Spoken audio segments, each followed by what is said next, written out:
Hey everyone, today I'm going to show you how to renew your expired nursing license in Texas. So first log into your Texas Board of Nursing account and click apply for reinstatement.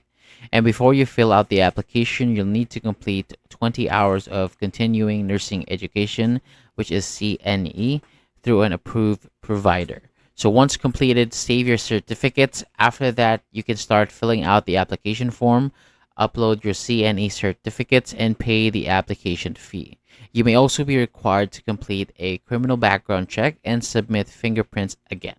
Next, verify your personal information, employment and education details, and enter your work history. When asked about your background, if you've worked as a nurse in the past 4 years, select yes and provide the date you last worked.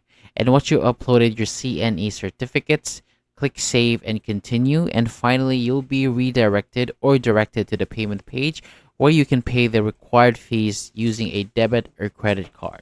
You can also save your progress and come back to complete it later if needed. And that's it. I hope this video helped you out. If you have any questions, drop them in the comments below. And don't forget to like and share and subscribe for more videos like this. See you on the next one.